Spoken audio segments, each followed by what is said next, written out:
안녕하십니까, 솔루션 연구소입니다. 자, 2025학년도 이제 전형 계획들이 발표가 좀 되고 있습니다. 보통 선빵을 서울대에서 때리긴 하는데 오늘 고대 거를 좀 준비해 왔습니다. 솔직히 무슨 전형 수업이나 이런 거에서 스카이를 설명하는 거는 그렇게 수요자가 많은 영상은 아니죠. 왜냐면 스카이 정도를 준비하시는 수험생들이나 부모님들은 굉장히 정보를 많이 가지고 계시기 때문에 실은 제가 얘기하는 것보다도 많은 걸 잘 알고 계시는 분도 있습니다만, 뭐 때문에 오늘 고대를 들고 왔냐면 논술 전형이 새로 생깁니다. 이게 최근 몇 년 동안 고대에서 논술 전형이 없었다가 7년 만에 이제 부활이 되는 겁니다. 인트로에서 어느 정도 결론을 좀 내주고 가야 영상을 좀 쉽게 이해하실 거니까 결론은 이렇습니다. 최근에 정시가 많이 확대되고 이제 올해부터는 학생부에서 반영되는 것도 좀 사라지고 자소서도 없죠. 그러니까 교육부에서, 정부에서 대학교 측에 이제 입시도 트렌드라는 게 있지 않습니까? 이 바뀌는 부분에 대해서 야, 우리가 이런 식으로 정책 방향을 잡는데 거기 좀 따라주면 좋지 않겠어라고 이제 협조를 좀 구합니다. 근데 고대나 성대, 경희대 같은 경우가 굉장히 그런 정부 의견 방향성에 잘 호응을 했던 학교입니다. 그래서 야, 논술 좀 줄이면 안 돼 그랬더니 논술을 없앴습니다. 그런데 학생을 막상 뽑으려고 하다 보니 데이터가 너무 부족한 거죠. 그러니까 아주 쉽게 얘기하면 나 이것 갖고는 학생 제대로 못 뽑겠어. 그러니까 우리 학생들을 대상으로 우리가 시험 좀 따로 보면 안 돼? 라는 게 이제 논술 전형이다. 이런 맥락으로 이해하시면 됩니다. 그래서 미리 이제 좀 약을 친다. 라는 컨셉으로 7년 만에 부활을 좀 했습니다. 모집 요강 간단하게 좀 살피겠는데 내년에 나오기 때문에 러프한 것만 보시면 됩니다. 자, 논술 전형 344명을 뽑겠다고 일단 정해놨습니다. 그리고 수능 최저학력 기준, 전국 탑입니다. 의대 빼고 인문계 자연계 기준으로 논술이 국수형탐의 탐구 한 과목인데 상하 8을 요구하고 있습니다. 이게 올해 바뀐 부분을 아시는지 모르겠습니다만 학교 추천이 3합6에서 7로 바뀌었고 학업 우수자 전형이 4합 8로 최대죠. 그 정도 맥락으로 논술을 만들긴 했으나 수능 못 보면 뽑지 않겠다. 전형도 완전 심플합니다. 다 필요 없어. 수능 잘 보고 논술 잘 보고 합격입니다. 내신 따윈 보지 않겠다 라는 거죠. 어떤 학생들의 타겟팅인지 뒤에 좀 소개를 해드리도록 하겠습니다. 자, 수시에서 고대는 방금 말씀드렸던 것처럼 수능 최저가 굉장히 높은 학교입니다. 학교 추천 교과 전형에 수능 최저가 있는 학교들 굉장히 많죠. 참고로 연대는 없습니다. 그래서 4합 7입니다. 엄청 높죠. 학업 우수자 전형도 4합 8입니다. 계열 적합성은 수능 최저가 없는 전형입니다. 그래서 이 전형을 빼놓고 고대 수시를 쓴다 그러면 이런 친구들이 쓰는 거죠. 나 수능은 괜찮아. 모의고사 등급은 잘 나오는데 생각보다 고대 쓸 만큼 내신이 조금 딸리네? 이런 친구들이 고대를 쓸 때 이 수능 체제를 노리고 덤빈다 라고 생각하시면 됩니다. 자, 논술 부활이 그럼 어떤 의미가 있는 거냐? 이런 거죠. 왜곡된 대입, 그 다음에 대학의 자구책 이런 타이틀로 포털에 많이 올라오는데 무슨 얘기냐면 정시가 최근에 많이 확대됐고 작년에서 올해 넘어오면서부터 40%를 훨씬 상회하는 퍼센트가 이제 확장이 좀 됐습니다. 그러면 누가 유리하냐? 당연히 재수생이고 서울에 사는 친구들, 그 다음에 교육특구 학생들이 공부를 조금 더 잘합니다. 솔직히 말하면 수능도 잘 봅니다. 왜냐면 고3 현역과 재수생이 어떤 식으로 수능 볼 확률이 높겠냐라고 따지면 여러분들 굳이 머리 많이 안 쓰셔도 당연히 생각하실 수 있겠죠. 그러다 보니 정시가 확대가 되고 그 다음에 최근에 학생부에서 데이터가 많이 줄어들다 보니까 학종으로도 학생을 뽑기가 불편해졌습니다. 깜깜이 전형이라는 표현을 쓰고 내신으로 뽑으면 되지 않겠니? 라고 하지만 여러분 솔직히 알다시피 학교별로 레벨이 어느 정도는 차이가 있는 거 다 아시지 않습니까? 1등급이라고 해도 같은 1등급이 아니기 때문에 대학교 입장에서는 굉장히 난감하죠. 그리고 최근에 이과의 문과 침공도 심각해요. 엄청납니다. 그래서 대학 자체적으로 뭔가 우리가 컨트롤할 수 있는 테스트나 이런 게 있으면 좋겠다라는 컨셉으로 이제 논술을 슬금슬금 만들다가 그동안 눈치 봤던 고대마저도 논술 전형을 만든 거죠. 그래서 제시한 기준으로는 현실성이 부족해. 그래서 우리가 만들 거야 라고 만들었다고 보시면 됩니다.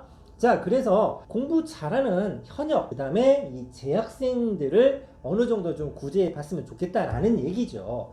수능 공부를 안 하거나 내신은 괜찮으나 수능 공부를 하기 좀 부담스러운 친구들이 3학년 1학기가 끝나고 나면 수시 쓸 게 마땅치 않습니다. 당연히 교과 종합을 쓰긴 하겠으나 그래도 이 교과랑 종합은 이미 깔린 판으로 원서를 넣는 거기 때문에 남은 보통 7월부터 11월까지 남은 기간 동안 뭔가 집중할 수 있는 수시 전형이 좀 부족한 건 사실이죠. 근데 상위권 대학은 특히나 그렇습니다. 그런 부분에서 이 재학생들을 좀 흡수를 해야겠다.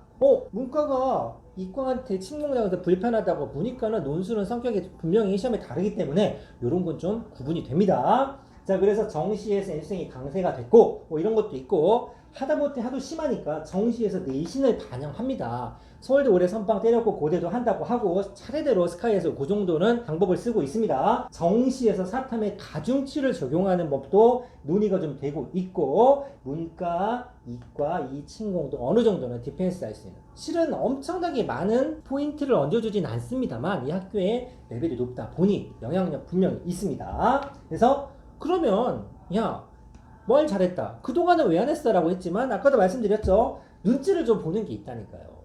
뭔가 전형이 바뀌고 정책을 바뀌면 사람도 필요하고 기간이 필요하고 준비가 필요한데, 그거를 대학교한테 떠넘길 수가 없기 때문에 정부에서 무엇이다? 고교교육기여대학 지원사업이라고 해서 우리가 시키는 대로 하면 지원금 줄게, 약간 이런 식으로 유도책을 쓰죠. 그동안은 좀 눈치를 보다가 실은 고대 빼놓고도 상위 15개 중에서도 13개 학교에서 논술을 봅니다. 하지만 최근에 이 고교사업 기여대학에서 열애가 되진 않았기 때문에 고대도 눈치 보다 슬쩍 들어간 거죠. 그래서 향후 논술 확대의 신호탄이 아니냐. 이 논술은 학교 입장에서 굉장히 메리트들이 좀 있습니다. 특별 과목을 잘하는 학생을 뽑기도 하고, 솔직히 돈도 좀 됩니다. 왜냐면 논술은 경쟁률이 어마어마하기 때문에 우리가 내 성적에 맞춰서 수시를 쓴다, 교과전형이죠. 한 단계는 내가 좀 높이 봐야겠다. 그러면 스펙을 쌓아서 종합전형이고, 적어도 2칸 이상의 학교를 노려야겠다. 그럼 바로 논술 전형을 트라이하게 되는 겁니다. 왜?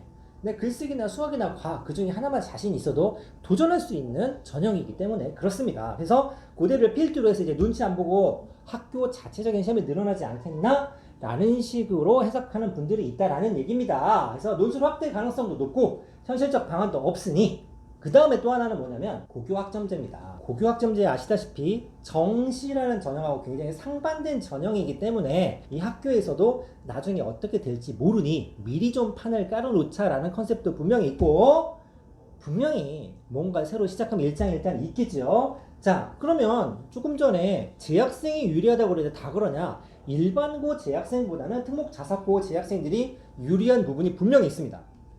자사고나 과고, 영재고 같은 경우는 AP 과정이라고 해서 고등학교 과정을 넘어가는 심화 과정이나 대학교 과정을 수료하는 경우도 있는데, 이 수리 논술 같은 경우 분명히 도움이 되는 부분들이 있죠. 그리고 요거 학교에서 돈이 좀 됩니다. 이게 상위권 대학 같은 경우 경쟁률 100대1, 500대1, 작년에 인하대인가 거기서 400몇 대1 경쟁률도 나오고 그랬는데, 작년 한 해만 성대랑 중대가 20억 이상의 수입 원서대를 받았다고 합니다. 물론 사람도 써야 되고 채점도 매야 되니 비용이 들어가긴 하겠지만, 이 정도 금액이면 학교에서도 나쁘지 않다 라고 해석하실 수 있겠습니다. 기여사본 아까 말씀을 좀 드렸었죠. 페널티 안 하지 않을까 라고 해서 눈치 보고 들어갔습니다. 정리 간단하게 하겠습니다.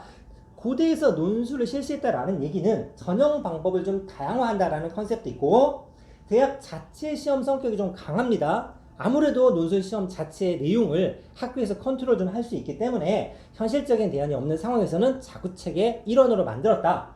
재학생들의 수시 기회, 즉 3학년 1학기 내신이 끝난 다음에 수능 전까지 준비할 수 있는, 뭔가 집중할 수 있는 포인트가 하나 더 늘었다. 그 다음에 문과 논술은 글쓰기이기 때문에 논술 전형으로 이과가 문과로 넘어가는 경우는 거의 원천 봉쇄가 되어 있죠. 그러니까 즉 논술 전형을 만드는 것 자체만으로도 문이과 지원자들을 정확하게 분리할 수 있는 효과도 있다. 이거 마무리로 주 페널티의 가능성이 있으나 대체적으로는 그 정도는 괜찮을 것 같다 정도로 정리가 될 것 같습니다. 혹시나 내가 내신이 좀 애매하다 싶으면 수능 점수가 괜찮다 그러면 고대 논술은 한번 트라이 볼 수 있는 전형 중에 하나가 아닐까 싶습니다. 마치겠습니다.